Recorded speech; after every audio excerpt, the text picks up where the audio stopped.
Testing.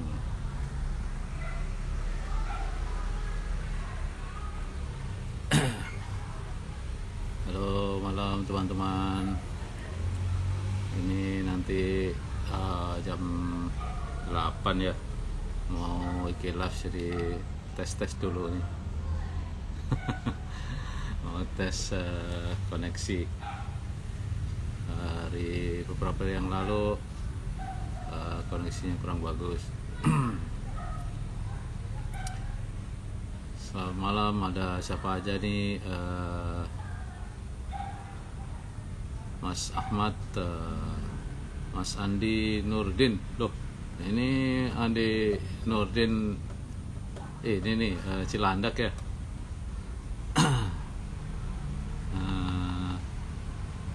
Pak Koko, saya kirim DM, mau kirim sampel kambing zaitun. Top, oke, boleh. Nanti saya cek. Mas Ergun ya, cek, nanti saya cek. Andriantan, Mas Toto. Ya, ya.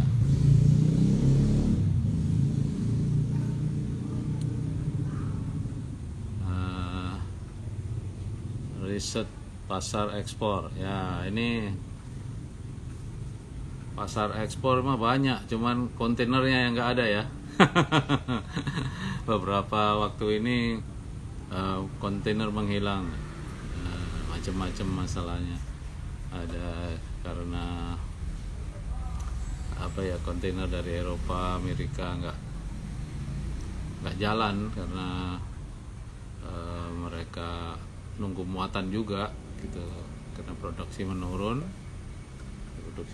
sehingga kontainernya nggak penuh, kapalnya juga nggak mau berangkat kalau nggak penuh. Oke, siapa lagi? Kambing zaitun ya, ini keren juga nih kayaknya. Ini kayak apa nih, kebuli gitu apa gimana ya? Ini ada Ibu Nurul juga nih. Malam Ibu Nurul. Saya udah lihat foto-foto site-nya ya. Sayangnya masih kurang tuh, harusnya dari seberang jalanan, jadi kelihatan trafficnya itu, mobilnya sebelum masuk ke tempatnya itu bisa lihat. Ada Mas Endro, ada Mas Reza, ada Mas Nadafa. Mas Reza ya, malam, selamat malam juga. Selamat malam Nurul ya. Itu ya, kalau ada foto-fotonya lagi Nurul, yang dari seberang jalan, jadi harus terlihat apa namanya, trafficnya itu, kemudian kita bisa lihat site-nya itu ya, tempatnya dari seberang jalan ya, zoom gitu ya. Ada Mas Eko DP, selamat malam. Ya, ini teman-teman, masih 4 jam lagi, tapi tidak apa-apa nih, kayak saya pemanasan aja, mau cek ke koneksi internet.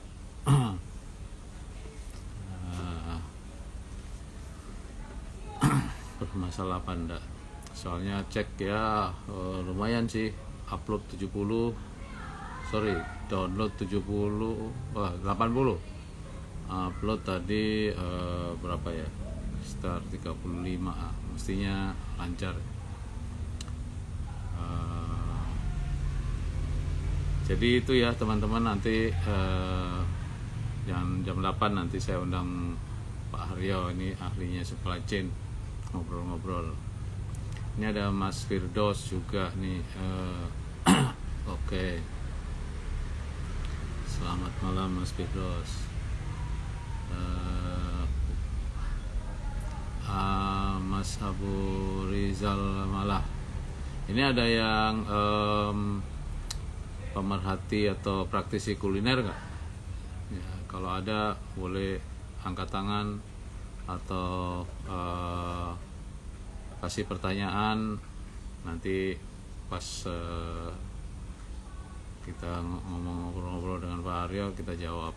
Ada Mas Ranu Daru, Mas Theophilus Hartono, Mas Wing Trikorawan. Kayaknya kenal ini. Ya Mas Reza, silakan. Kalau ada pertanyaan boleh, nanti saya catat dulu, nanti bisa saya jawab nanti bersamaan. Atau Mirna Prawita, Mbak Mirna. Mas Theo, halo Pak Koko, ya halo juga. Selamat malam Mas Theo, di mana ini ya? Ya,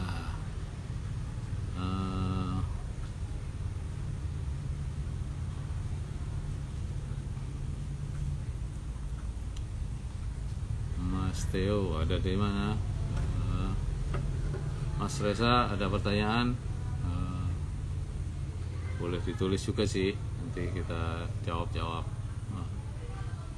Yang punya bisnis kuliner atau pengen punya bisnis kuliner boleh.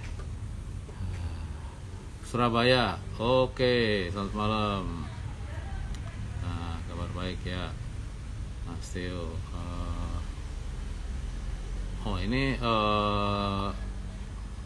Ini nih Theo. Geprek nih ya. Saya yang lupa jadinya.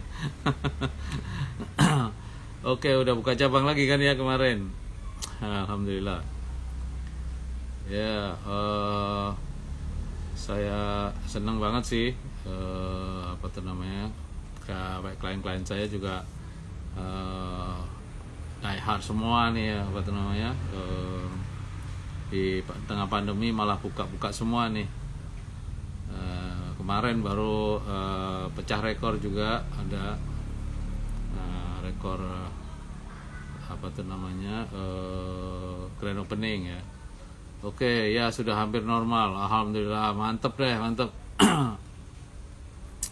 Ya. Wah, kalau udah hampir normal mah keren. Nah, cuman kita lihat ya, hampir normalnya itu sama nggak sama normal dulu gitu, atau beda gitu. Kalau beda itu bisa jadi ini nilai tambah juga. Kalau nanti normalnya yang dulu balik itu berarti ini tambahan gitu. Ya, misalnya sekarang ini dari takeaway atau dari online-nya lebih banyak dibanding yang dulu. Nah, kalau nanti sudah benar-benar yang future normal ya istilah saya, dine in sudah 100%, itu pasti base sales-nya naik, karena nggak mungkin online-nya itu balik ke nol atau balik ke semula, nggak, pasti ada kenaikan gitu. Luar Jawa masih, iya, Kalimantan itu emang rata-rata masih di sana masih belum masih belum confident marketnya gitu. Kalau masih 50% ya dicari ya sweet spotnya, gimana caranya survive di 50% itu gimana gitu ya. Sepanjang kita bisa nemuin itu ya, mungkin dengan limited menu ya, menu yang susah-susah atau yang mahal-mahal bahan bakunya itu dikurangin dulu, karyawannya juga diproduktifin gitu, sehingga nggak membebani gitu. Jadi yang saya maksud sweet spot itu walaupun dengan 50% masih bisa survive gitu ya, mungkin marginnya dikit-dikit aja, tapi asal survive itu nanti sambil dicari lagi tambahannya. Shifting online lebih banyak sekarang, ya betul, karena masih perang diskon Grab. Ya benar itu. Nah ini kita mesti riding the wave ya. Jadi istilahnya itu diskon ini, perang diskonnya Shopee dan Grab ini Kalau Grab sih mungkin perangnya banyaknya di Jawa Timur ya, karena dia pasar besarnya di sana gitu. Di Jakarta sih yang mungkin yang masih merajai masih GoFood gitu. Nah, Shopee masuk mulai. Yang perang di sini mungkin lebih banyak Shopee dengan GoFood. Tapi kalau di daerah Grab dengan Shopee ini gitu. Shopee ini kan mau ini. Jadi di apa tuh namanya di peperangan ini mereka ini kita mesti riding the wave istilahnya ya. Kita numpang di situ. Artinya apa? Mereka kan bakar-bakaran duit gitu. Artinya diskon sampai 70%. Tapi kita juga kadang-kadang di rupiahnya itu maksimum berapa, ada bagian kita yang bayar juga. Dihitung yang tepat pakai Excel gitu ya, paling enggak gitu. Kita berapa. Jadi kita nggak kaget-kaget gitu. Dan bagi yang masih belum banyak outletnya, ini momentum untuk ikut penetrate market ya, ngambil market share juga. Seperti Shopee juga, Shopee itu kan tujuannya untuk mengambil market share-nya GoFood maupun Grab gitu ya. Jadi kita ngikut juga nih, karena yang besar-besar belum tentu mau ikut nih. Karena kan diskonnya gede, terus kadang itu apa tuh namanya fee-nya itu juga tambah tinggi kan. Yang sudah established ya, brand-brand besar yang sudah established nggak mau ikut biasanya. Nah disinilah kita menelikung ya, menelikung gimana, karena algoritmanya Shopee dan Grab itu memang diarahkan untuk orang itu berasa value banget gitu. Udah dikasih diskon segitu, dikasih free ongkir pula, dapat bisa redeem voucher pula. Jadi yang biasa menu seharga 40.000, 50.000 hanya bayar 16.000, 15.000, siapa yang nggak mau gitu. Nah ya, tapi ini apa yang masih mengembangkan market share ini bagus untuk diikutin gitu ya. Jadi anggap aja itu, jangan lihat apa tuh namanya threat atau ancaman di COGS-nya, tapi perlakukan sebagai marketing. Kayak kita kalau kita keluarin biaya marketing untuk meningkatkan market share itu kan kita juga apa tuh namanya spend money kan gitu. Nah ini spend money-nya kita numpang di Grab sama Shopee ini. Itu ininya ya, strateginya. Oke, ada masih banyak lagi nih. Ini Gold Tegal. Oke, selamat malam. Ngalimit. Selamat malam juga Mas. Wah, Dr. Willy. Selamat malam. Sefatir, selamat malam. Mbak Nuni Widastuti, selamat malam. Mas Iman. Ya jadi begitu ya tadi. Apa tuh namanya?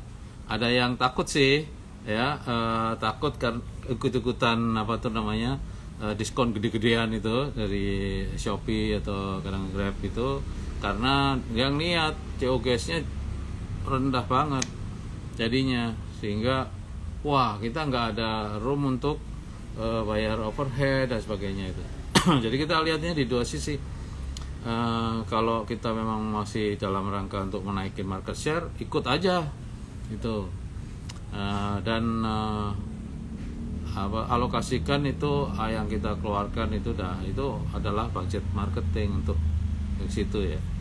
Nah kalau misalnya punya banyak restoran ya atau outlet, mungkin nggak semua diikutin. Tapi ingat ya, ini mungkin walaupun turun base-nya itu, base sales-nya itu naiknya gede banget gitu. Salesnya bisa sampai 2 kali lipat kadang-kadang gitu ya. Ada yang sampai 2 kali lipat ya. Yang kecil misalnya di bawah 10 juta ya, 7 juta, 8 juta, bisa dari 16 juta itu salesnya naiknya ya. Yang sudah gede ya mungkin nggak 2 kali lipat ya gitu. Tapi gain, tetap gain. Makanya selalu dihitung-hitung terus nih asal pas hitung-hitungannya nggak masalah sih, kita numpang di peperangan mereka nih. Karena itu algoritmanya memang didesain seperti itu ya. Makanya kalau mau ikut-ikut yang diskon Shopee, Grab itu jangan jual yang murah-murah gitu. Bikin paket yang 40.000, 50.000, ya 60.000. Karena apa? Kalau psikologi pembeli tuh merasa value banget, gila bener. Ini mestinya gua bayar atau ngeluarin duit 45.000, 50, gua cuma bayar 20.000 atau 15.000 atau 17.000. Kan itu kan di mata ini. Jadi kan worth it banget kan bagi customer itu. Nah, itulah yang membuat mereka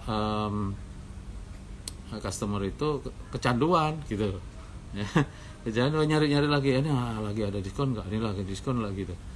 Ada voucher apa itu kumpul-kumpulin ya, voucher free ongkir apa itu kumpul-kumpulin karena itu kalau ditambah-tambahin gitu bisa beli makan yang seharusnya habis 50.000 ternyata bayarnya cuma 18.000 gitu. Wah, kan worth it banget gitu. Tapi kalau Anda jualnya cuma menu yang 18.000 walaupun diskon itu nggak semua ini yang apa tuh ya, yang pemburu diskon ini nggak tertarik gitu. Ya kalau segitu sih gua cuma mampu gitu. Jadi gitu pikirannya gitu. Tapi kalau 50.000 terus jadi 18.000 cuman bayarnya, wah itu baik itu karyawan itu rasanya wah worth it banget nih, gua saving banget gitu. Nah, ya apalagi yang di rumah-rumah apa tuh namanya, yang pasukan rebahan itu ya. Sekarang kan kuliah di rumah gitu, wah sambil rebahan ya, order apa ya nih ya, makan siang ya order apa ya, itu begitu ada diskon yang gitu ya, budgetnya dia kan sebenarnya segitu gitu. Ketika ada ya bisa makan yang harganya mahal terus diskon, wah. Jadi kita bikin value-nya itu bisa jadi memang makanannya gede gitu ya, atau makanannya jumlahnya banyak gitu, gede atau banyak, yang kalau di total entah itu paket ya itu nilainya 50 juta 50 juta lagi, 50.000 apa 45.000 apa gitu ya. Sehingga ketika diskon dan free ongkir dan segala macam, totalnya cuman di bawah 20.000 gitu. Itu masuk paketnya kaum rebahan, kaum pemburu diskon ya itu. Ya, jadi itu makanya salesnya bisa gila yang ikutan itu. Ini proven ya, ini saya bukan teoritikal ya, karena ini klien-klien saya mengalami ini semua gitu, ya, ikutan. Tapi belum semua ya, di Shopee belum semua kota ya, baru Jakarta, Bandung, ya Surabaya, Jawa Tengah sudah ya, gitu. Tapi kota-kota yang lain-lain belum. Ya, dan mesti dihitung terus ya, makanya saya selalu saranin ada Excel-nya gitu. Nanti soalnya kalau pertama itu mungkin promonya 1 bulan gitu, lama gitu. Wah. Tapi setelah itu dia nggak begitu, mungkin 1 bulan 3 hari doang gitu, 4 hari. Nah itu ikut aja nggak apa-apa tuh, itu kita budgetin itu sebagai marketing budget gitu. Ya jangan takut ini. mana lagi nih, ada Mas Anang Riri, Mas Bayu, Mbak Rani, Mas Alex, Mas Mario, Mas Triwayudi, Mas Teguh ya. Selamat malam semuanya. Ya, jangan lupa nanti sebentar lagi nih jam 8 saya panggil Pak Aryo masuk untuk kita bincang-bincang mengenai supply chain ya. Jadi supply chain itu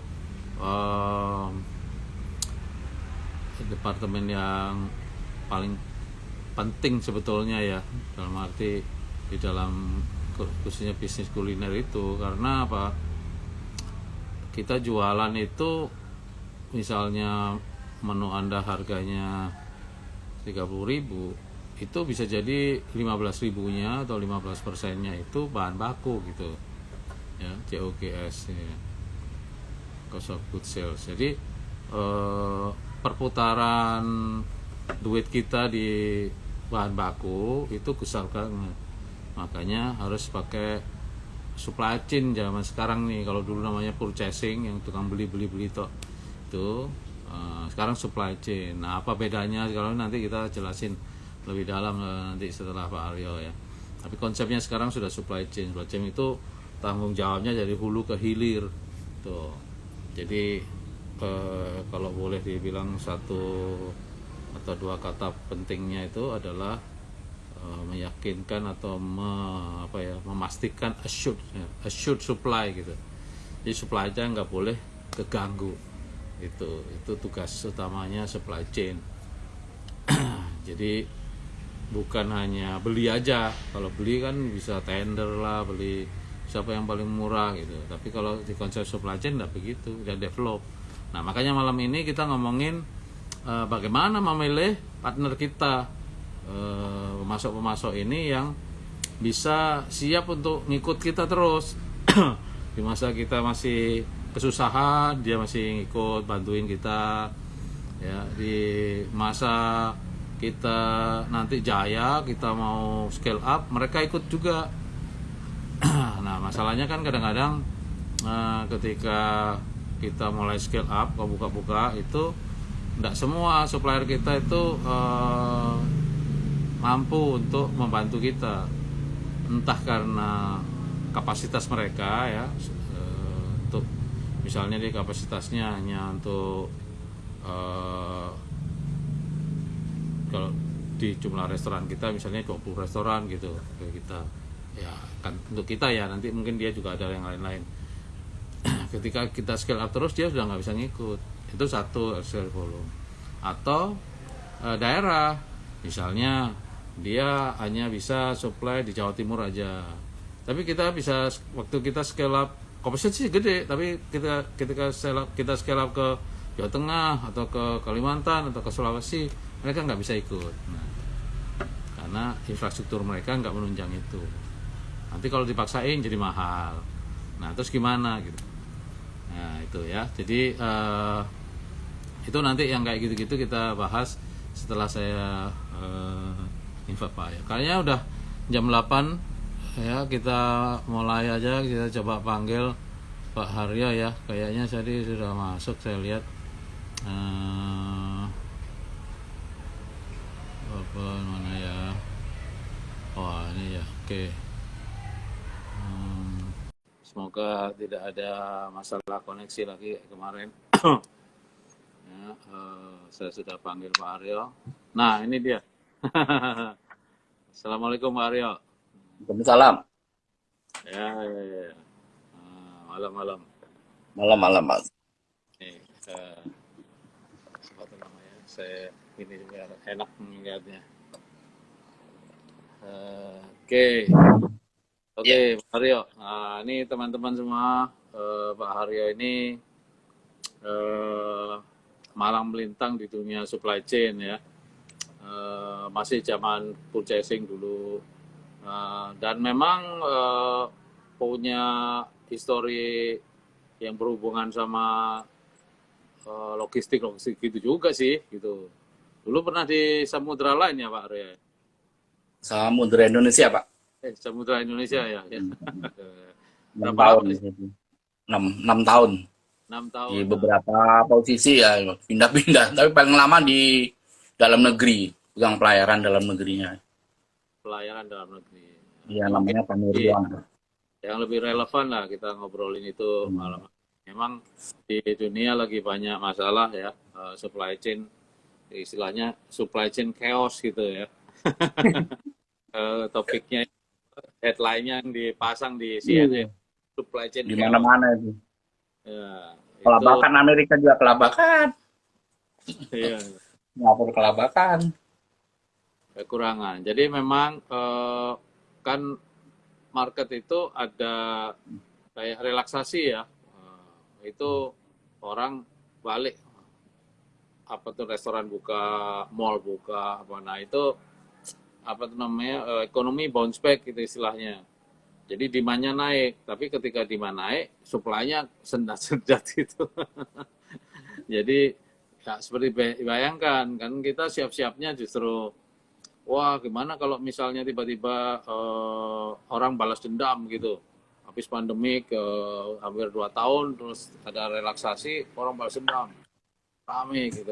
Nah, kita bingung untuk mempersiapkan operation misal apa gitu. Ternyata yang paling mendasar nggak ada yang dijual karena bahan bakunya nggak ada. Ya, ya, ya. Ya, ini Pak Aryo, sekali lagi beliau ini dulu pernah di Samudra Indonesia di logistik juga. Dulu ambil program di Inggris ya. Sempat ya sebelum sebelum masuk McDonald ya, sempat di Inggris. Eh, Tadinya mau apa konsentrasi di keuangan, pulang-pulang Krismon. Yang jaya malah McDonald. Jadi masuknya McDonald. Jadi Itu. emang lucu Pak Aryo ini S2-nya di UI marketing pula yang diambil. Kalau ya sekolah di Inggris ambilnya financial. Jadi kalau mau urusan-urusan venture capital, urusan IPO, ini udah belajar nih Pak Aryo ini sebetulnya dulu di Inggris itu ya. Oke. Iya, dulu itu kan lagi Jakarta Stock Exchange, apa dulu namanya, Jakarta Stock Exchange yang lagi bagus, lagi mesinnya tahun itu mesinnya terhebat lah di dunia, makanya terpacu sekolah kan. Totonya pulangnya Krismon. Jadi belajarnya belajar itu semua, cuman ya karena baru baru mulai ya, memang belajarnya juga terlalu kemajuan. Di sini baru ada satu indeks ya, Jakarta Stock Exchange-nya baru satu, terus juga yang diperjualbelikan baru itu belum belum kepikir lah, belajarnya kejauhan derivatif segala lah. Ternyata nggak kok sampai sini masih Iya. itu masih mesin ketik ya.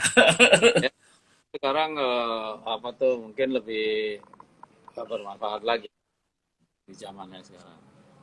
Nah, itu kan Hmm. juga rajin nulis buku itu. Ada berapa bukunya sekarang? Sekarang sih ada lima. Produktif juga nih nulis buku. Nah, itu Cuman lagi mikir nih, nah, ya itu apa lima. aja?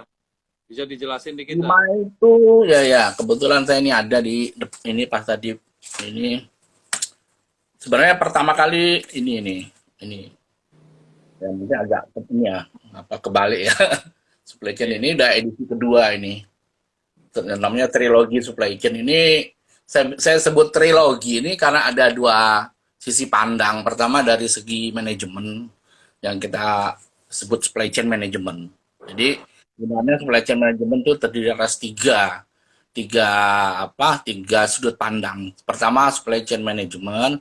Jadi kayak kita bagaimana memanage supply chain lah istilahnya ya. Terus kedua di buku ini trilogi yang kedua adalah ilmunya tuh apa aja sih, ilmu dasarnya. Ya Hmm. kayak ada gimana sih teori kapasitas, memperbesar kapasitas, memperkecil kapasitas, mempercepat proses, misalnya terus apa ya batch tentang teknik batching, bagaimana sih yang mengirim 10 kali satu atau kali 10 mana yang lebih bagus gitu, terus kayak gitu-gitu, terus efek-efek yang mendasar misalnya kalau tiba-tiba ada promo kita kita di hulu, wah antusias, kita nggak tahu kalau kita nggak connect hulu dan hilir, kita pikir di mana naik, ternyata cuma sesaat. Itu ada ilmunya namanya efek bullwhip dan sebagainya ada. Nah, yang ketiga itu tentang strateginya. Jadi mobil boleh sama-sama Ferrari, tapi kalau yang satunya eh, Schumacher, yang satunya itu siapa ya mungkin yang nggak terlalu jago malam sama Ferrari, tapi nyampe nya ya pasti duluan Schumacher kan.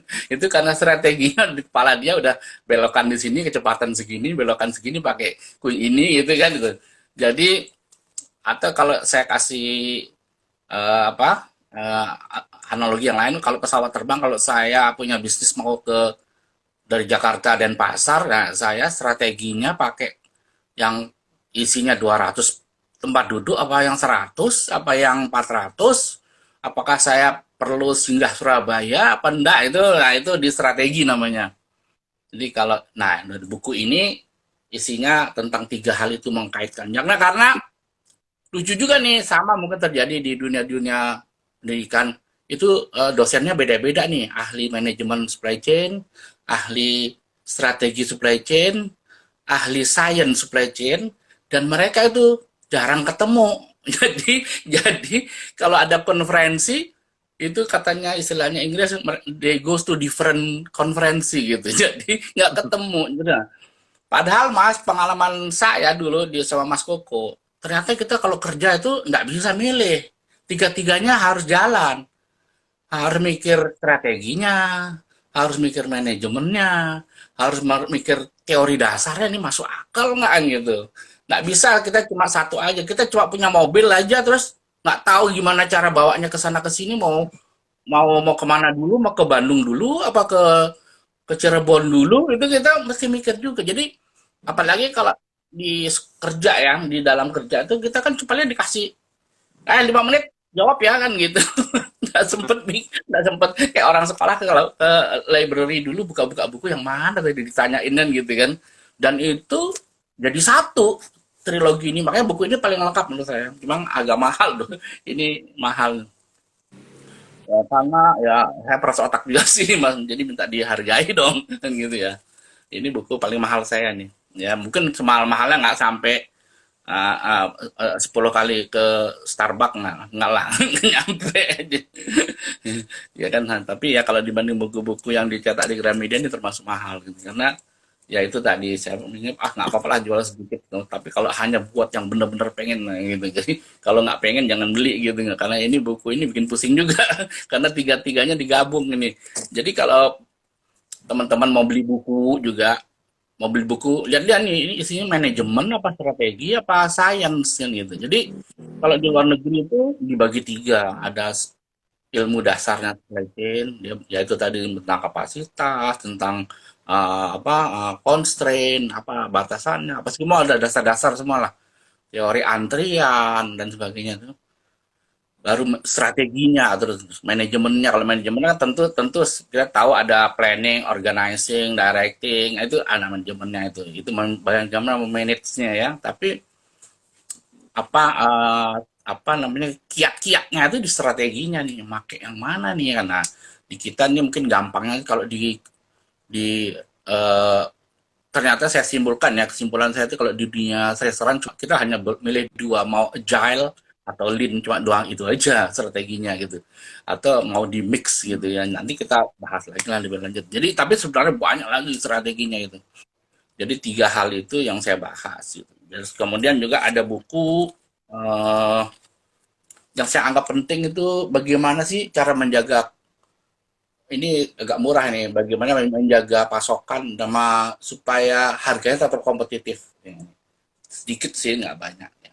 Tapi Wah, ini tapi itu perlu banget tuh UKM paling punya itu. penting ya. Benar, paling penting ini buku ini adalah bagaimana menjaga kelancaran pasokan dan kompetitifnya biaya. Ini emang jantungnya, ini kan tanggung jawabnya supply chain di sini. Gimana supaya restoran nggak boleh tidak ada apa, maaf, sold out nggak boleh gitu. Nah itu ya kan. Dan harganya juga membuat restoran harus bisa bersaing dengan, kan Ya. ada persaingan dalam bisnis. Jangan sampai harganya membuat kita nggak bisa jualan karena kompetitor kok lebih murah kan gitu ya. Nah ini buku yang ini paling cuma apa, ini mungkin 100 halaman. Nah, ya. Tapi ada contoh-contohnya, cara ngitung-ngitungnya. Kemudian juga ada ini sih lebih ke panduan mendesain alirannya.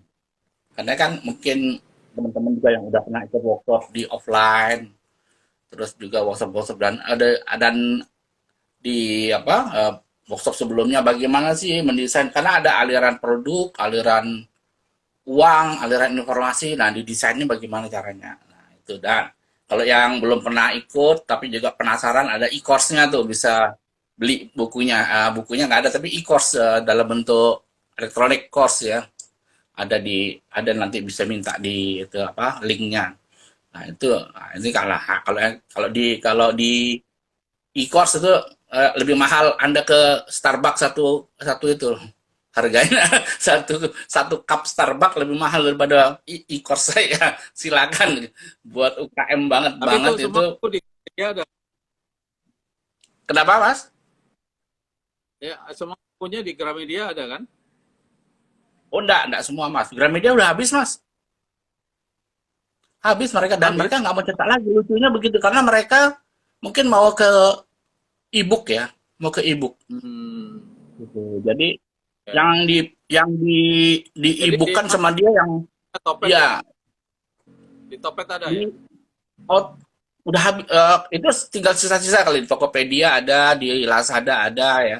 Tapi juga udah mulai banyak yang info ke saya nggak ada, udah habis Mas gitu. Yang ini nih terutama yang ini masih masih diproduksi sama Gramedia di e-book kan. Nah, ini cukup murah ini 80.000 apa berapa itu karena dia apa kertasnya kertas yang itu ya, yang hitam putih yang begini itu, yang kertas. Ini hampir sama sih kayak trilogi, cuma lebih lebih lebih singkat dan lebih apa lebih update gitu. Yang Itu keempat ada buku. yang saya punya tuh, siapa tuh Pak Resa ya, Bapak Bu Resa. Pak Resa punya buku merah itu satu. Itu beruntung tuh yang udah beli duluan tuh. Karena sudah habis di seluruh Gramedia. Gramedia saya sampai telepon sana sini, ya Pak udah habis ke begitu. Waduh kalau oh belinya di Topet malah ya itu itu pinter tuh Topetnya tuh beli duluan dia itu yang wah cuman saya sama Mas Koko juga punya pengalaman jangan-jangan dibajak dengan gitu. Mas Koko pernah juga produksi lagu loh Mas Koko ini seniman juga ternyata cerita bahwa bahwa pembajakan itu lebih wah lebih kacau daripada aslinya gitu.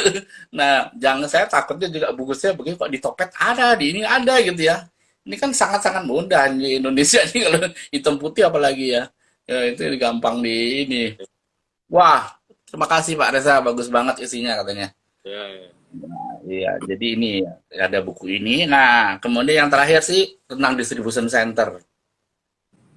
Ya, ini penting. Manajemen. Ini penting dan ini mungkin untuk yang sudah punya 5 di atas 5 restoran ini penting ya, ini karena buat panduan walaupun Bapak Ibu tidak harus bikin sendiri distribution centernya kan sekarang ada istilahnya third party logistik ya jadi kita pakai sewain ke orang lain yang lebih ahlinya yang jalanin tapi kita sebagai usernya jangan sampai nggak punya ilmunya juga minimal buku ini ya bisa dipakai sebagai panduan 5 buku ini.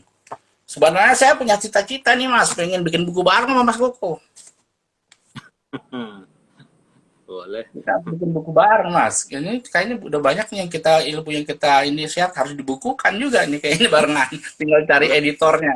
Dulu kita Kalau pernah cita-cita gitu kan, belum saya, kesampaian. saya juga pengen, cuman saya mau pengennya tuh langsung dual language gitu. Bahasa Inggris sama bahasa Indonesia. Wah itu pasti bisa lah kan kita cari Ya, tinggal cari itu editor. itu aja. Editor. Supaya kita juga bisa jual di Amazon gitu. Wah setuju Mas, setuju saya. Kita bikin Soalnya bikin buku kadang-kadang bareng. itu permintaan juga waktu kita bikin workshop offline itu sebetulnya ada dari Malaysia itu pengen ikut ya gitu. Hmm. Ada waktu itu cuman mungkin dia taunya mendadak ya, jadi terlalu pendek waktunya sehingga dia bilang you can next time will join gitu, tapi let me know apa lebih awal gitu. Iya, Jadi iya, iya, iya. banyak sebenarnya Iya. kita negara Singapura, Malaysia itu pengen ikut workshop kita juga gitu. Jadi nggak tahu lah mereka mungkin dapat cerita-cerita gitu ya. Ya kita Wah, sudah belas sebetulnya kan. iya bisa bikin kelas Kita sudah dengan language. kita anu Iya, nih itu. iya Kita bikin bentar language lagi yang pokoknya iya. udah apa udah udah lewat apa level 3-nya udah udah level 2 semua PPKM kayaknya kita bisa lah mulai. Saya udah cek kemarin kayaknya di Semarang juga enak juga deh saya di sana. Oh iya, ayo Mas, kapan Situasi orang-orang dengan kotanya masih dekat gitu. Yang apa airportnya dekat sama kota masih enak sih gitu. Kita pilihnya yang gitu aja, saya nggak jauh-jauh gitu.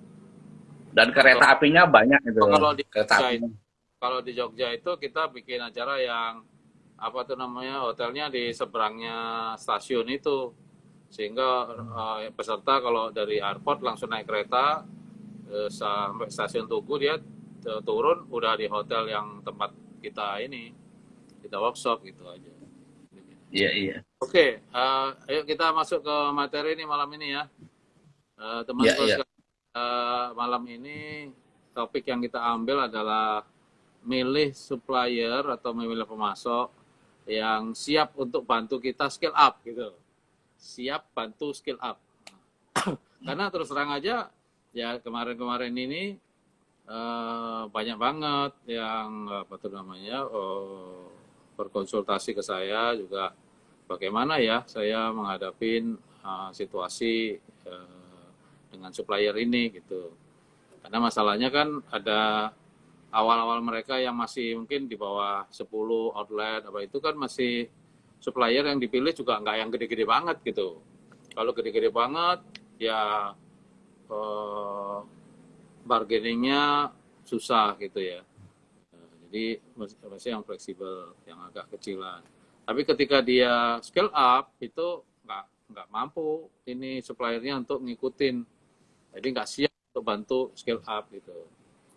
Nah, itu dulu gimana Pak Aryo caranya supaya strateginya gitu ya, mungkin bisa di-share supaya kita nggak salah pilih dari awal gitu. Silakan. Iya. Sebenarnya lihat dulu kebutuhan kita sih. Kita butuh apa ya, produk apa gitu ya. Jadi produk apa. Jadi yang paling pertama ya pasti kita harus punya komunikasi yang bagus dengan pihak marketing kan. Kalau di restoran tuh yang menentukan mau mau punya gawe itu apa, mau jualan apa gitu kan. Seperti diketahui bahwa supply chain itu kan sebenarnya cuma supporting supporting fungsinya, dia supporting apa, sistem lah di dalam bisnis itu. Dia tidak bisa jalan sendiri, dia nggak bisa, dia hanya mensupport. Nah itu dia mensupport seluruh bagian lah di bisnis itu, dari eh, apa, marketing, keuangan, operation, semua disupport oleh supply chain. Jadi yang pertama adalah kebutuhan, apa produknya yang mau dijual apaan gitu. Ini kita asumsi kita dari nol nih ya. Kalau kita mau buka restoran baru ya kita pengen tahu nih apa sih, mau jualan apa kan gitu. Jadi produk-produk itu kita klasifikasikan dulu, bahwa produk mana yang mungkin nanti yang sudah di workshop atau yang bisa juga dilihat di apa, e-course yang ada. E-course itu jadi menentukan, memetakan dulu produk-produk itu, menu-menu itu di breakdown menjadi bahan baku ya, bahan baku kemudian dipetakan. Nah, yang dipetakan itu baru kita tahu nih mana yang kita butuh. Macam-macam kan, bisa butuh banyak tapi harga mahal, butuh sedikit tapi kalau nggak bisa jualan. Misalnya paling gampang ya garam aja, kita tiba-tiba nggak ada garam, itu kan sesuatu yang sangat gampang ya, tapi kalau restoran garamnya nggak ada, ya harus semuanya hambar menunya nanti kan gitu. Jadi ya kayak gitu-gitu. Jadi pemetaan produk dulu tuh penting, pemetaan nanti quantity kayak gitu. Terus kemudian ya seperti kita sarankan kalau bikin petanya itu jangan cuma bikin foto ya istilahnya ya. Jadi harus bikin film. Film-film itu artinya kalau ini direncanain untuk setahun lah minimal, itu apa gitu ya. Atau kalau kalau sudah canggih bikin seperti yang kita ajarin di workshop tuh, bikin 3 tahun ke depan bagaimana kan gitu. Perencanaan 3 tahun ke depan. Karena itu tadi butuhnya apa dan kapan, nambah-nambah cabang kapan tuh harus dipetakan ya. Ada sih kita punya murid yang sudah kayak begitu, ada tuh saya nemuin ya, dia udah saya punya punya rencana 100 Pak, sampai 2024 tapi apa 25 ya bang. Wah, jadi dia petain sudah tuh, bahkan dia udah bisa hitung kebutuhan budgetnya tinggal sampai 100. Sekarang udah posisi 40 apa ya kalau nggak salah outletnya gitu ya. Dan itu jadi kebutuhan tentang hulunya juga udah mulai dihitung sama mereka. Jadi kan dari situlah kita bisa baru apa, menentukan pemasoknya, baru kita cari di situ pemasoknya siapa sih kan gitu. Yang dan dari situ kita tahu bahwa ini produk ini kritis perlu didouble apa enggak misalnya begitu. Perlu ada substitusi penggantinya enggak kalau di karena negara kita ini negara kepulauan ya belum tentu apa eh, mudah memindah-mindahkan barang ya dari Jakarta ke Manado aja itu mesti mikir banget tuh ngelewat mana lewat mana kan. Nah itu tadi makanya perlu juga kita punya partner logistik yang bagus ya untuk itu. Tapi ya itu lagi saya katakan memang di dalam secara teoretikalnya supply chain tuh butuh logistik juga orang logistik. Cuman ya kadang-kadang kita juga harus tahu cara memanage logistiknya karena kan kepentingannya berbeda. Kalau orang supply chain pengennya efisien, cepat. Kalau orang logistik makin banyak barang makin senang dia, makin panjang jaraknya makin senang dia. Proyeknya makin gede namanya ya. Bagi dia revenue, bagi kita cost. Kan gitu. Nah, ini ada konflik interest. Jadi memang supply chain itu kan definisinya di dalam workshop kita sebut ceritakan juga bahwa dia wajib ada logistik di sisi tengah, terus ada pelanggan di hilir dan di hulunya pemasok. Nah, itu satu kesatuan gitu. Jadi ya memang bedanya itu mungkin kan kalau sama logistik sih kan tinggal satu titik ke satu titik makin banyak dia dititipin barang makin seneng ya kan karena salesnya naik dia makin jaraknya makin jauh. Nah sekarang memilihnya itu bagaimana sih pemasoknya itu ya itu tadi kita harus memperhitungkan itu tadi karena biaya sama kecepatan mereka merespon terus yang paling penting sih sebenarnya mereka bisa didevelop nggak gitu sesuai karena kan rata-rata nggak ada yang siap sih itu kalau namanya pemasok itu nggak ada yang siap kecuali memang mau pakai barang-barang dia yang dijual di retail ya ada kan ada yang restoran yang begitu ya yang tinggal beli di Indomaret tinggal beli di oke tapi kan kalau kita mau yang unik kita mau yang tailor made rasanya dan sebagainya kita harus develop dia kan jadi tadi kita mesti lihat juga dia kemampuan pemasok itu sampai mana dia punya fasilitas lah dia punya people dia punya Nah, ini keuangan. sorry saya potong dikit. Apa tuh namanya? Kebanyakan teman-teman kita kan gini, pengennya itu membuat suatu produk yang unik gitu ya, beda dengan yang lain. Nah itu di riset sendiri gitu, di, Hmm. produk development-nya itu sendiri segala macam gitu ya. Sehingga pertama ya costly, terus kedua eh, nanti 2 kali kerjaan gitu. Kan kita punya cara mesti kita pergunakan supplier-supplier kita ya, yang mampu untuk kita ajak menjadi partner develop produk kan gitu. Betul betul. Develop produk itu belum tentu produk jadi, bisa aja salah satu ingredientsnya yang unik gitu, yang khas gitu. Betul. Sehingga ketika apa tuh namanya mereka yang kita minta untuk coba di develop satu produk seperti ini gitu yang taste profilnya seperti ini dan sebagainya gitu. Nah ketika bisa kan dia sekaligus supply kan gitu. Jadi Hmm. kita sekali jalan aja gitu kan. Kita cuma sekali ya begitu kan pas itu bolak-balik pasti kan. Wah ini taste profilnya belum kena, ini teksturnya belum bagus, wah ini aromanya kok, ini after taste-nya belum masih begitu-begitu kan gitu. Tapi Betul. ketika bagus, udah oke okay, skornya bagus kan sekali kerjaan langsung dia juga yang supply gitu kan. Iya. Yang ada-ada Benar. kita sebenarnya kita yang develop sendiri dulu gitu, ketemu profilnya, ketemu itu, habis itu baru kalau masih kecil mungkin pakai central kitchen sendiri bikinnya gitu kan, gitu. Mhm.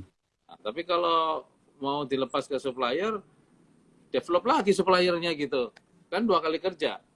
Ya, itu Iya, iya. yang sering juga di teman-teman kita itu melakukan itu. Ini yang maksudnya apa ketika kita milih itu kalau bisa milih yang mereka juga siap untuk bantu kita develop gitu ya, develop pesanan kita gitulah gitu.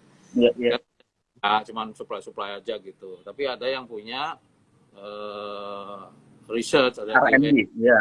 R&D-nya punya R&D. Memang bisnisnya. kita Kalau Ya, supaya kita ada nah, kriteria ya, memilihnya itu tadi. tambah Ya. ini menghemat waktu kita, dan juga langsung kan ketika kita minta dia yang develop itu kan kita hitung juga mereka pasti, oh kalau begini profilnya gini ini dia ini 6.000, ini 4.000, dia 5.000, kan begitu dia kan, langsung Hmm. ketemu juga harganya, apalagi kita ngomong dari depan coba di develop gini yang harganya segini. Nah kan kita sudah punya konsep soalnya nantinya ini harusnya kita jualnya harganya 25.000 atau 30.000, sehingga ini harus yang ingredient komponennya paling mahal 6.000 misalnya gitu. Itu kan bisa berarti begitu dia bisa masuk juga harga segitu, selesai sudah kan pekerjaannya. Iya, Produknya dapat, harganya udah masuk, tinggal jalan. Tapi ketika iya, kita iya. bikin sendiri terus kita begitu, nanti tes profilnya masuk, harganya nggak masuk. Harganya masuk, tes profilnya nggak bagus. Itu kan itu yang sering buang-buang waktu. Nah, ini Dan mungkin langkah awal kunci sih mungkin bahwa kita tentuin. Kita tentuin dulu, Mas. yang strategis Iya, itu begitu gitu. Ya, betul, betul. Ya itu kita tentukan dulu. Kita kan setelah tahu ini produk ini kita maunya seperti ini gitu ya, baru kita minta ke mereka yang develop. Biasanya sih dan memang keahlian mereka kan pemasok di situ. Mereka yang tahu mengenai produk mereka. Jadi kita seolah-olah kita itu memang kita harusnya fokusnya di restoran aja yang kita mau ajarkan kan begitu. Kita fokus jualan, fokus nambah cabang, ya bahan baku dan semuanya udah pemasok lah lebih ahli. Kalau misalnya kita minta pasokan roti, mereka lah yang paling tahu ahlinya ya. Cuman kita tentukan lagi dari kita mau harga segini nih bisa dibikinin nggak kan gitu. Dengan tes kayak begini, mereka yang akan come up ke kita ini loh kayak begini jadinya ada yang perlu di ini nggak sudah setuju belum nggak, nah ini harganya masuk tapi ingredientnya ada gini gini gini, nah itu masuk masuk ke apa mereka yang kerja gitu, jangan kita pokoknya fokus di jualan aja. Satu itu. Jadi memang apa ya, kalau memang sih tapi saya sih seperti yang pengalaman kita memang di 3 tahun di UKM ini, kita tidak menutup bahwa mereka stuck dengan mereka punya produk sendiri dulu kan gitu. Mereka duluan bikin kecil karena skalanya kan kecil. Jadi ya oke, dia bikin dulu terus nah, yang itulah yang diserahkan ke pemasok gitu. Memang hambatan psikologisnya kan UKM tuh begitu kadang-kadang, tapi saya punya rahasia nanti kebongkar dong Pak kan gitu kan. Nah, teknik-teknik itu juga diajarin nih di workshop sih bagaimana supaya nggak kebongkar kan gitu. Gimana caranya, apakah kita pecah-pecah misalnya ya ini ingredient ini kasih yang ke sana, ingredient kasih ke sini kan gitu dan kita juga ya minimal sebagai apa ya patokan kita bikinlah perjanjian misalnya non disclosure agreement gitu, nanti ya bisa diajarin lah bikin non disclosure itu bagaimana supaya sama-sama menghormati ini nggak boleh dibuka ya misalnya gitu. Kalaupun dia buka ya itu berarti mereka memang tidak beretika gitu, itu bukan pemasok kita lah istilahnya, lalu udah itu nggak bisa jangka panjang sama yang begitu. Jadi kita memilih juga secara langsung, kita memilih mana sih yang bisa temenan sampai kita sampai 20 tahun 30 tahun kan gitu, yang mana yang tidak sesuai dengan yang kelakuannya curang ya udah jangan dipelihara kan gitu. Memilih kita mesti jeli melihatnya mereview kan, makanya ada diajarkan juga kita tidak bisa lepasin begitu aja karena bagus tidaknya pemasok itu tanggung jawab supply chain juga. Nah, supply chain lah yang mendidik dia. Bahkan ada satu program namanya supplier development program, itu kalau sampai kita apa butuh banget kita masukkan ke dalam program itu, kalau nggak kita cukup masukkan ke dalam review KPI-nya aja. Nah ini KPI-nya itu nanti diajarin juga nih di workshop, gimana sih KPI-nya yang si pemasok ini supaya kita objektif lah dalam apa menilai mereka, dan karena kita maunya kan jangka panjang. Bisnis restoran kalau bisa ya 60 tahun 70 tahun tetap ada kan gitu, jangan cuma 5 tahun ganti, kan kecuali pemasok memang niatnya memang yang pendek-pendek ada juga boleh kan gitu, mau niatnya yang 3 tahunan tuh setahun udah untung 2 tahun, setahun kembali pokok 2 tahun untung habis itu udah tutup ganti lain boleh, tapi ada juga yang cita-citanya kan punya 100 cabang 150 500, nah itu kan nggak bisa setahun 2 tahun, itu kan harus harus di pemasoknya itu istilahnya ya itu harus dibuat satu tim sama kita, gimana itu milih-milihnya supaya kita ketemu chemistry-nya gimana ya. Kadang-kadang memang harus dibuat, tapi memang ada minimal requirement ya. Kalau memang nggak bisa ya kita capek sendiri lah kalau developnya memang nggak bisa kan gitu. Oh ini udah nggak bisa nih. Tapi kita kan harus fair juga. Bagaimana membuat mereka menerima legowo kalau kita bilang Pak, Bapak kayaknya nggak bisa lanjut nih kan gitu kan. Nah, itu Tapi dia tahu kan, sendiri. ya, sorry saya potong. Kan kadang-kadang itu dilemanya kan kalau UKM itu ketika dia volumenya masih kecil, dia nggak punya bargaining kan gitu untuk apa nyuruh-nyuruh atau apa tuh namanya ekspektasi ke pemasok itu kan pemasok bilangnya emang volumenya berapa kan gitu itu kan yang ini cuman kalau kita tahu bahwa pemasok itu punya apa historical berpartners ya dengan brand-brand yang dulunya kecil atau gede dia mungkin tahu gitu bahwa bagaimana cara bekerja sama gitu membantu yang kecil habis itu gede gitu kan. Ini yang kita perlu tahu kan itu kita Iya, iya. pelajari dulu bahwa historicalnya dia itu gimana, bukan yang secara teknis aja kayak fulfillment gitu kan. Itu ini Hmm. biasa biasa unfulfill apa fulfill nih gitu. Order 10 datangnya cuma 8. Nah, itu kalau pola kan kita males ya pakai dia gitu. Tapi kalau dia punya reputasi yang bagus, selalu fulfill apa yang kita order, itu selalu tepat kalau kirim. Nah itu yang kita pilih kan.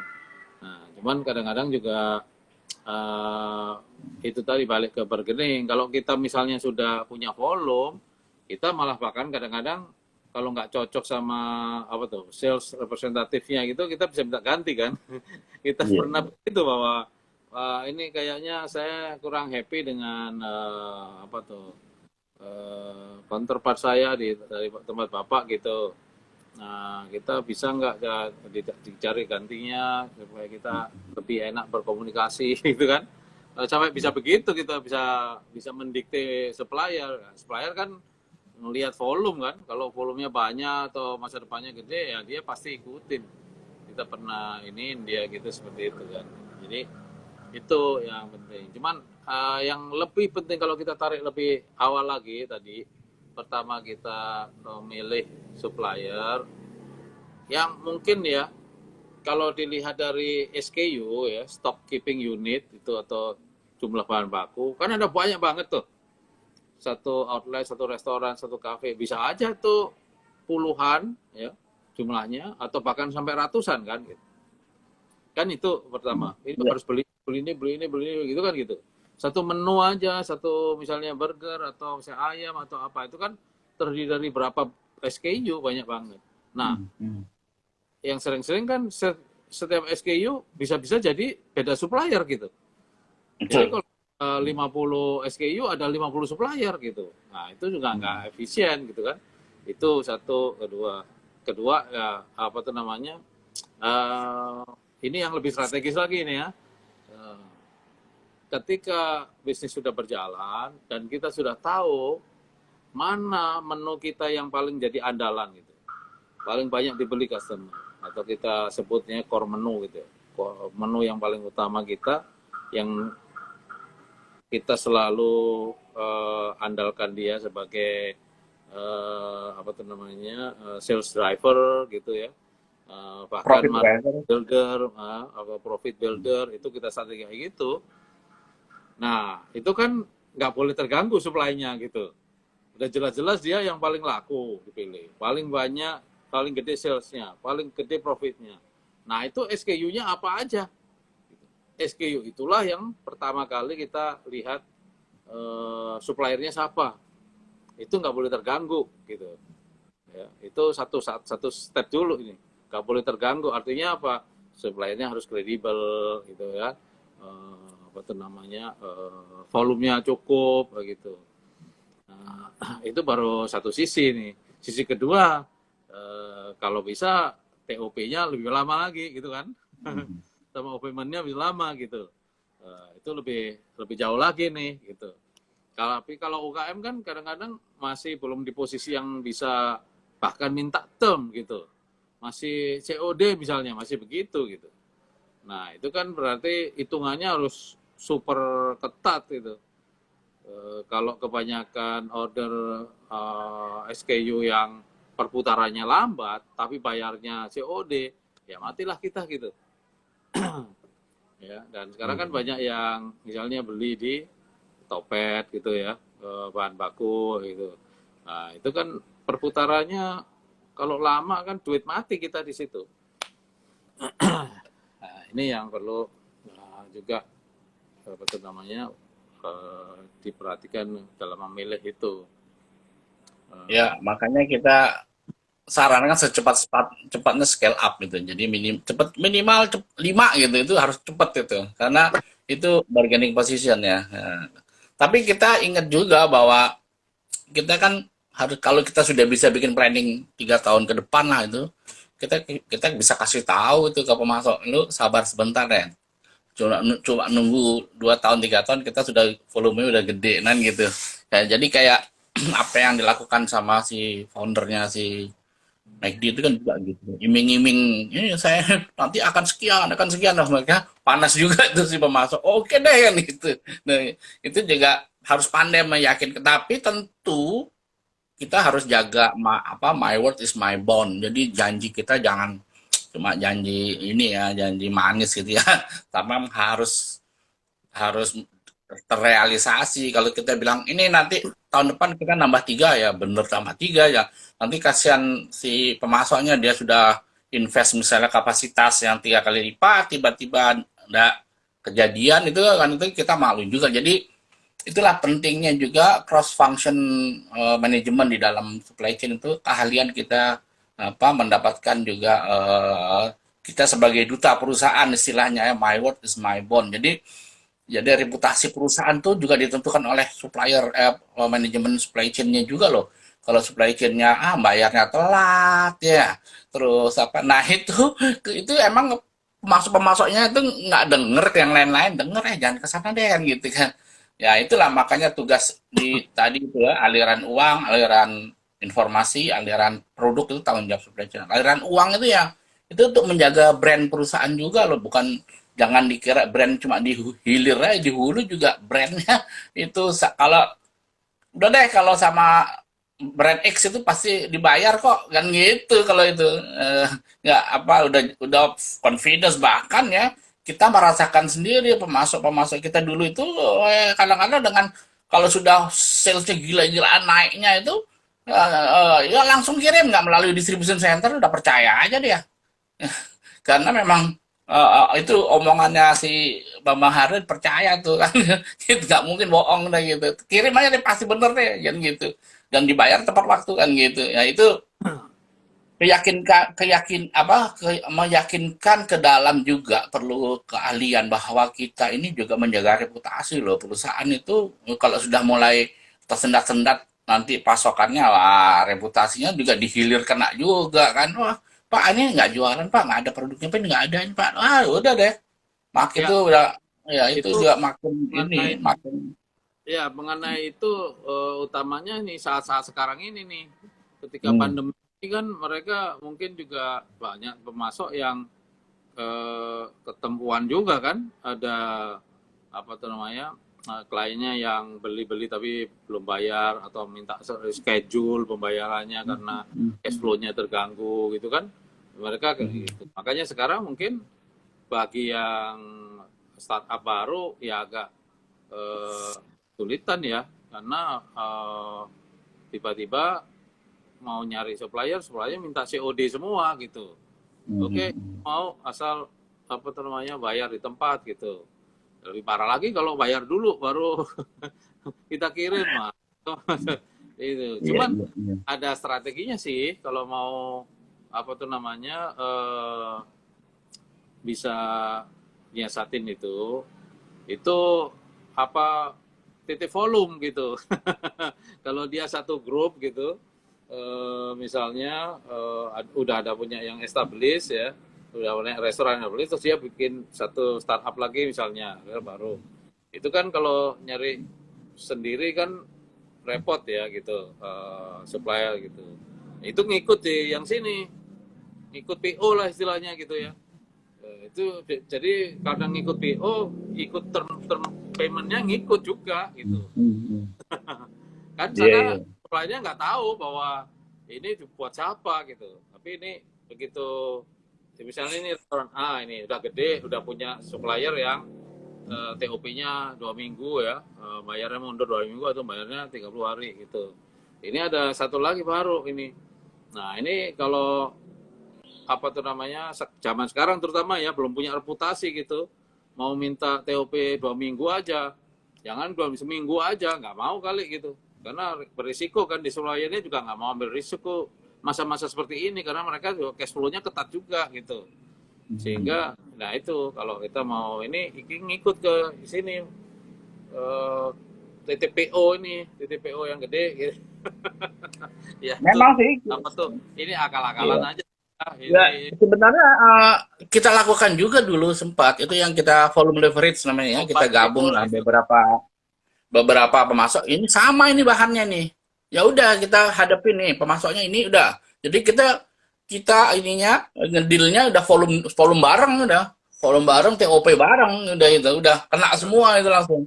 Itu memang ada volume leverage itu jadi digabung ya kita gabung ini misalnya paling gampang semua butuh karton box kan gitu. Masuknya siapa? Satu aja kita cari ini yang paling murah ini paling bagus ini ayo kita ke sana semua. Kita arahkan ke sana gitu. Jadi kita hitunglah sebulan semua pakai berapa sih? Udah. Gitu kita kunci. Ini kita pakai segini nih. Kemudian ke depan kita menambah sekian restoran, sekian restoran. Jadi kenaikannya segini. Jadi mau dapat harga berapa nih kita nih? Bisa nih dengan TOP berapa gitu ya gitu. Jadi ada sih teknik-teknik itu juga di dunia supply chain itu yang seperti Mas Uku bilang itu dan kita lakukan sempat beberapa kali gitu ya untuk menjaga itu ya. Ya itu Jadi kan nah itu sebenarnya ada di buku yang ini. Di buku yang ini nih Mas. Buku yang ini ada itu. Teknik menjaga. Ini buku ini ada ini. Menjaga supaya harganya kompetitif ya, terus lancar. Ini ada nih. Bukunya tipis-tipis tapi sangat yang Mas Uku bilang ini intinya itu kan ada ya di. Nah, ini ada di situ eh, apa bahwa bahwa memang ada itu bahwa teknik banyak sekali memang teknik-teknik yang itu yang kita pernah coba tes pakai juga ya dan itu it works gitu ya apalagi di masa kayak gini pandemik ini ya itu apa perasaan kebersamaan tuh penting jadi dirawatlah itu si pemasoknya dan juga pelanggan tuh dirawat ya dibikin forum lah kayak kita dulu bikin forum ya forum bersama menghadapi krisis bagaimana kan gitu itu UKM perlu belajar ke situ jadi apa istilahnya transparansi itu penting dalam planning dalam kalau kita lagi susah ya ceritalah kita lagi susah kan ayo kamu susah kita susah ayo kita sama-sama hadapin gitu ini masa krisis kayak gini sangat penting makanya forum lah bikin forum pertemuan gitu bahwa saya pernah di klien kita bareng yang di Malang itu sampai berapa kali itu saya datangin lagi setelah selesai kontrak kita supaya mereka benerin kita juga datang juga membuat forum itu menemukan mereka dalam satu forum ini loh dengan satu kesatuan karena itu tadi visibility itu harus nanti diajarin juga di workshop yang hari Sabtu nanti bahwa visibility mengenai rencana perusahaan, keadaan perusahaan itu kita buat supaya kita memang jadinya satu tim. Jadi tahu kita memang bersama-sama bercita-cita banyak restoran, ayo kita sama-sama maju gitu. Jadi ya tadi suasana fairness play kita bangun di situ. Jadi kalau kita lagi susah masa pandemik ya kita minta tolong dibantu juga kan gitu sama-sama kan ada mau join promo mau apa kita misalnya kan gitu kita kasih diskon 50 ke pelanggan dari pemasok juga kasih berapa misalnya gitu kan ya. ya bisa jadi Cuman apa volumenya tuh, tapi naik kita janjiin apa volume naik kan gitu. sorry ya, apa gangguannya atau godaan lah, bukan gangguannya, godaannya owners itu atau bahkan manajemen itu kan sangat gede di saat-saat seperti ini gitu. Karena mereka mungkin sudah punya target COGS tertentu gitu. Ketika apa tuh namanya udah ngerti nih, udah mulai menerapkan konsep supply chain gitu ya, misalnya eh, berhubungan berkomunikasi berpartner dengan supplier. Tapi ketika pressure-nya datang yang gede banget bahwa duit kita terbatas, cash flow terbatas, gitu ya. Terus kita memerlukan profit yang lebih daripada biasanya, gitu, karena mepetnya cash flow tadi. Ya.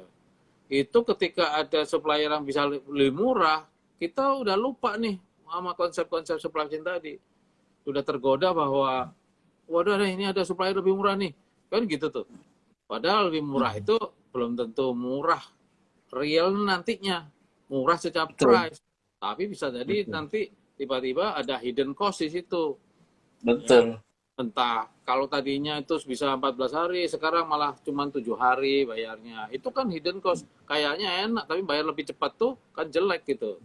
Itu iya, betul, satu ya. Terus belum tentu belum apa misalnya reputasi dia misalnya kurang bagus, fulfillment-nya atau suka cheating berat dan sebagainya itu kadang-kadang apa ketutup itu ketika kita terkena pressure bahwa ini lebih murah nih, lebih murah gitu kan.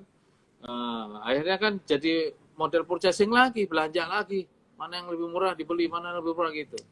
Alasannya juga kita lagi krisis nih gitu.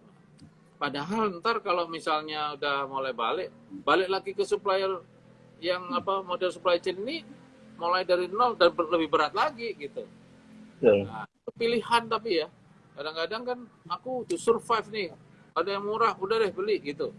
Nah, pilihan itu yang saat ini memang dilema bahwa satu sisi kita mengerti konsep supply chain, satu sisi kita dipaksa untuk eh, mengambil sikap atau mengambil keputusan yang sulit bahwa kita perlu profit lebih gede ketika ada barang yang lebih murah kita ambil atau bahkan memang ada lebih bagus gitu tapi kita udah nggak lewat proses yang kita lagi yang kita kasih apa tuh namanya penawaran ke yang lain kamu bisa nge-matching harga nggak gitu gitunya untuk supaya fairnessnya itu kepada supplier yang lama udah kita lewatin karena udah kita ada pada situasi yang krisis juga company-nya gitu.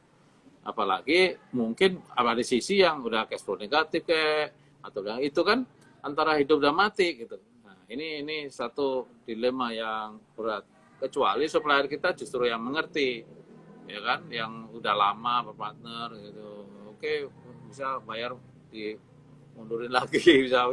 Tapi kan karena sekarang sama-sama lagi susah gitu. Nah, ini challenge-nya. Nah, sekarang situasi berbalik nih. Seandainya ini apa tuh namanya pelonggaran lebih bagus lagi terus customer balik lagi lebih gede, kan kita butuh supplier lagi kan gitu. Supplier mana yang kita pilih? Supplier yang sekarang ada murah atau supplier yang kita udah ketahuin tapi agak mahalan? Itu kan satu pilihan lagi. Mana yang Iya, kita iya. ambil? Kalau ini apa konsekuensinya? Ini apa konsekuensinya? Gitu. Kadang Ya, ya itu kalau kita bisa kalau jauh sih berdasarkan pengalaman Mas, begini Mas, kalau situasi kayak begitu ya, memang ada yang tiba-tiba melonjak misalnya harga ya. Itu kita mesti tetap tidak boleh melupakan kita kan sudah dari awal sudah sepakat ya. Kalau di ilmu supply chain mau terminasi itu bagaimana ininya apa prosedurnya kan. Tapi ingat ya itu kita sudah invest banyak ke mereka untuk ngajarin itu yang supaya mereka sudah jadi supplier yang handal ya. Itu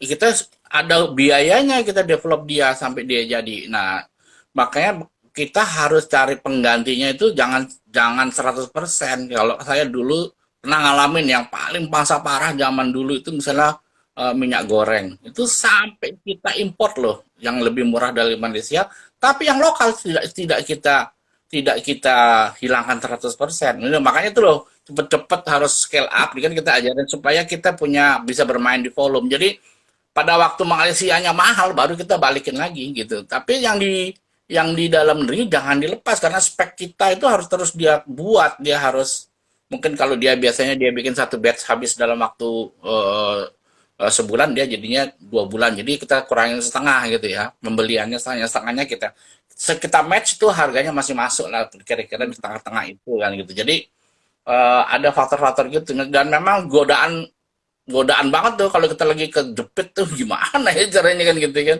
jadi ya Ya, itu yang kita jangan lupakan bahwa kita akan mau 20 tahun ke depan gitu. Nanti karena hanya dengan dan lagi kadang-kadang begini ya, kalau memang satu realitas kalau barang bagus tuh mahal kan gitu ya. Jarang ada barang bagus murah, tapi kalau barang murah kita curiga, ini apa ya? Misalnya paling gampang minyak ya sama-sama 1 liter yang satu 15.000, yang satu 10.000, murahnya 10.000 ya.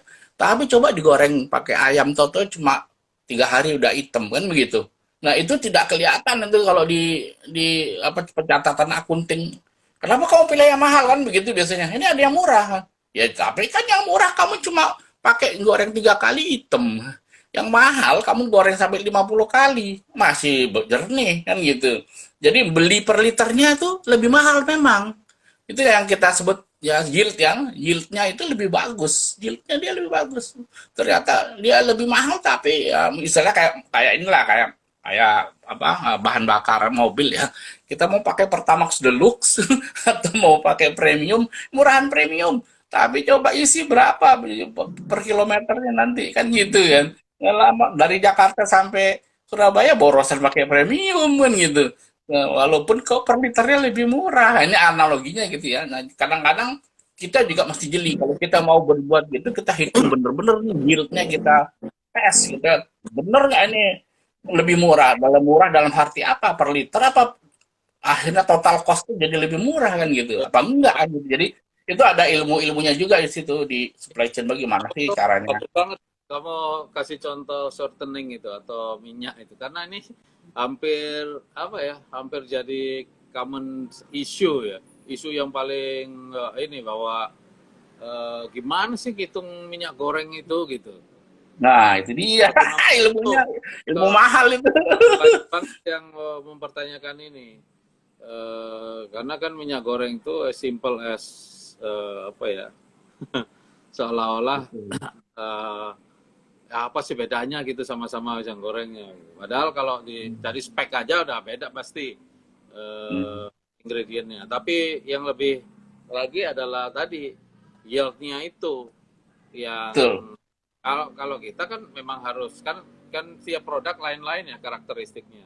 Sehingga memang harus di research dulu bahwa sama-sama pakai minyaknya merek A, merek B itu treatmentnya sama, berapa kali masak di filter, masih di filter begitu, save life-nya itu berapa lama gitu.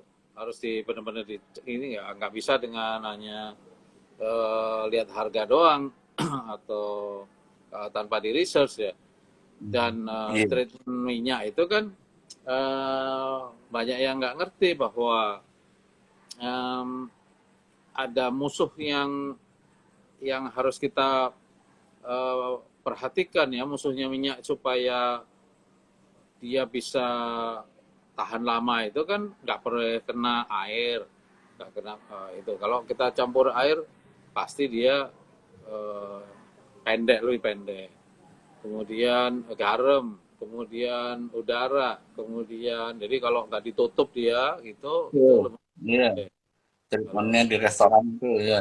kan yang paling dilupain adalah heat panas itu sendiri kadang-kadang kan betul nggak dipakai tapi nyala gitu kan nah Hmm. itu rusak itu lebih cepat kalau makanya restoran-restoran atau apa ya, ya warung-warung resto-resto yang sepi lebih susah managing minyak goreng ini Mhm, mhm. Eh, high volume mah enak deh pakai filter tutup apa gitu tapi ketika yang nggak rame eh, kan nggak bisa baru ada order manasin ya lama lah manasin minyak goreng gitu nah adanya Iya, dipanteng terus padahal kalau dipanteng terus ya rusak minyak gorengnya gitu kena panas simple as that nah, iya. Makanya tadi contoh minyak goreng itu belum Mas ya. Makanya beda walaupun dia lebih mahal, belum tentu lebih jelek beda kan gitu. lagi Hmm. Jadi teknik-tekniknya itu cara apa menghitung yieldnya ya. Itu memang perlu diajarin juga secara simpel lah buat UKM itu bagaimana. Memang kalau yang kelas-kelas dunia itu kan milih baru mau milih produknya aja tuh udah ngitungnya macam-macam, yang ada apa, jumlah gelembungnya aja dilihat, asapnya dilihat, warnanya dilihat kan gitu kan. Terus apa, trans fatty acid lah, apalah semua dimasukin dalam ininya, kriteria pemilihan ya. Nah, sekarang yang paling terakhir ya memang yieldnya, terakhirnya yieldnya bagaimana ya gitu. Karena itulah pengalamannya, kalau lebih mahal biasanya lebih bagus, yieldnya lebih besar, dan kualitasnya juga lebih bagus, nggak cepet tengik Oke. lah apa semua gitu. Ya, ini Nah, itu bang. apa tuh namanya Hmm. kan kamu tanggal berapa ini ada workshop online? Tanggal Tanggal 16 hari Sabtu. 16 ya, hari Sabtu Minggu ya. depan. Ya, minggu Nah, depan. itu kan ada apa tuh namanya? 20 cara memilih pemasok yang bisa diandalkan gitu ya. Iya, iya, iya. Apa tuh namanya? Mungkin itu pembicaraan kita atau pembicaraan yang kamu share lebih dalam dari hari ini kan?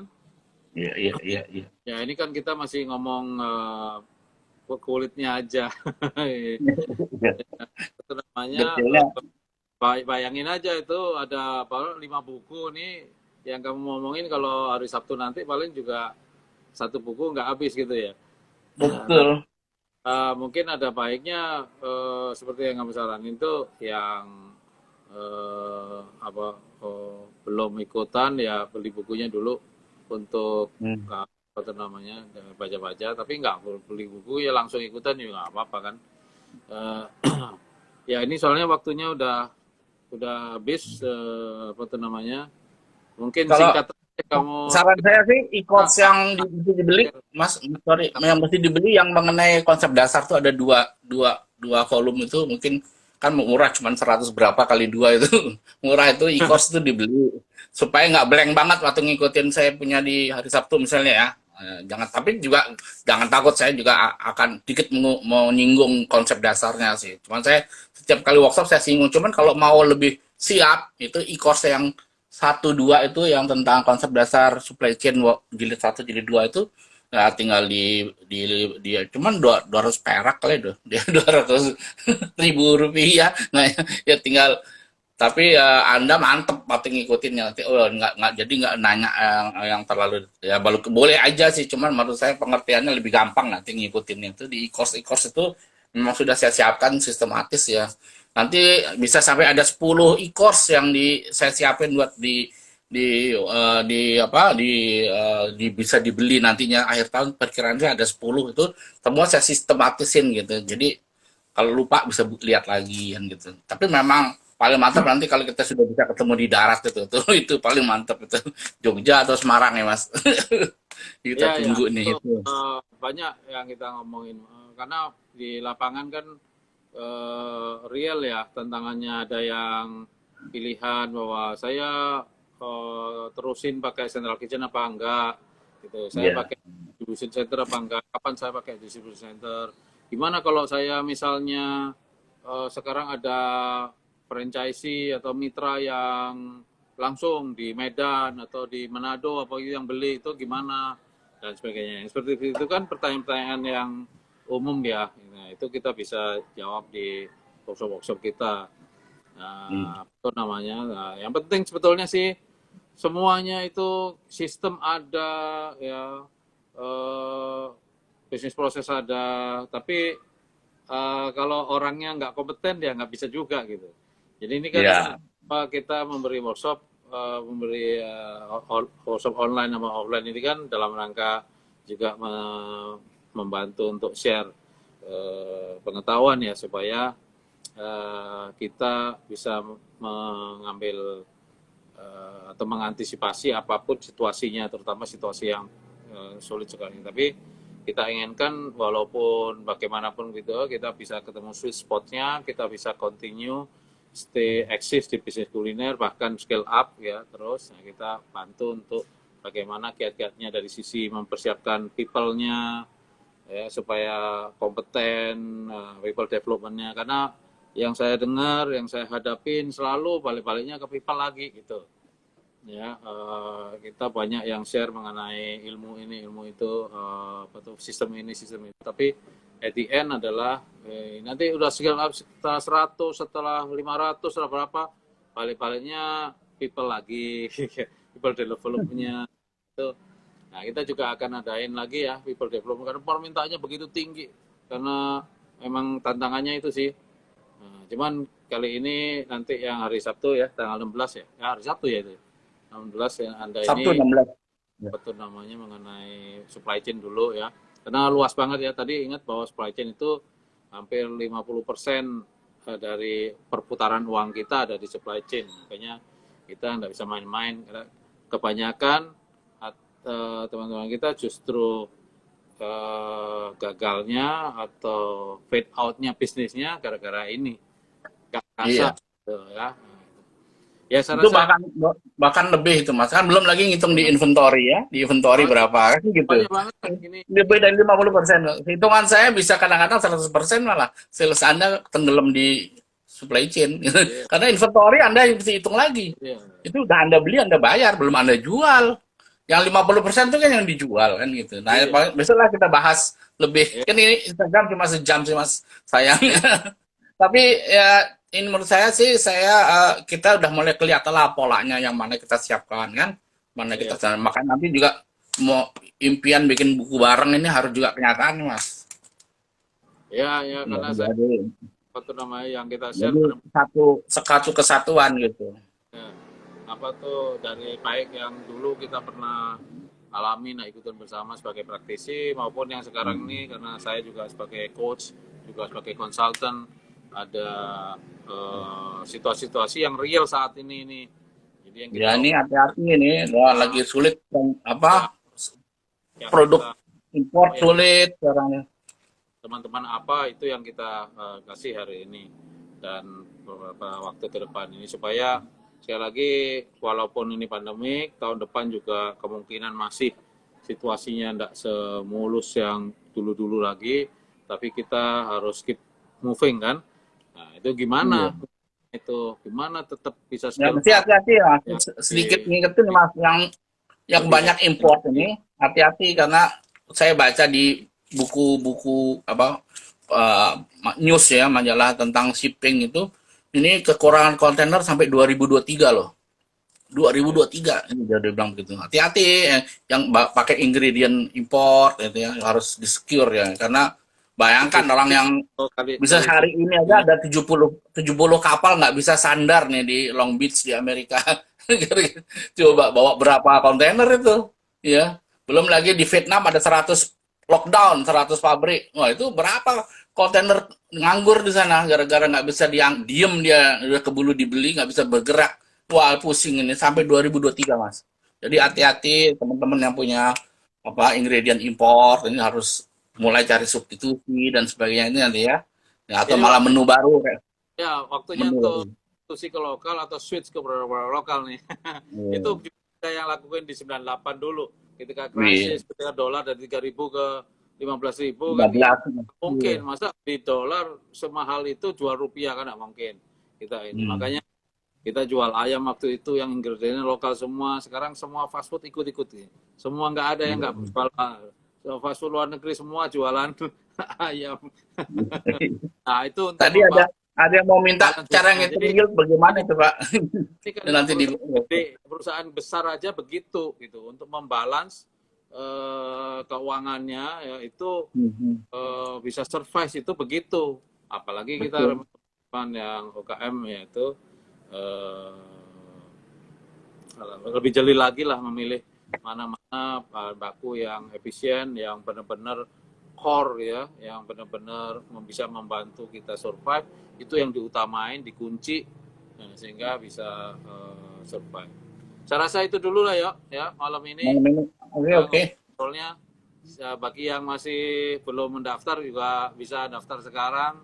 Masih apa tuh namanya dapat early bird ya atau kita perpanjang aja early birdnya kita kasih 3 hari lagi gitu. Hah? Boleh dah, boleh, boleh. Ya, Buat teman-teman yang ikutan ya, malam ini, ya silakan nih kasih dapat nih cepet-cepet aja deh. kalau enggak ya boleh lah karena hari Minggu kan ya ada yang Ya, ya. soalnya kita apa banyak yang corporate juga kayaknya kalau corporate kan yang bayar company ya jadi ada yang bilang bahwa saya bayarnya nunggu finance yang transfer ya Pak gitu boleh nggak saya bayarnya Senin gitu yang Oh, gitu iya, iya, iya. Silakan, silakan. kasih fleksibilitas lah ya. Ya apa tuh Boleh, boleh, namanya? boleh. Bagi yang owner-owner sih nggak masalah ini bayar sendiri. Tapi yang Iya. korporat kan dibayar ini ada yang minta invoice formal segala macam. Ya kita kirim ya. Jadi itulah kayaknya mungkin kita fleksibel aja Ya, bagi yang oke, siap, siap, siap. transfernya hari kerja gitu ya boleh lah kita masih kasih harga early bird ya. Itu ya Ya, ininya. Nah, apa tuh namanya polisinya. Oke, kalau gitu sampai sini ya. dulu teman Pak Aryo, terima kasih waktunya. Terima kasih.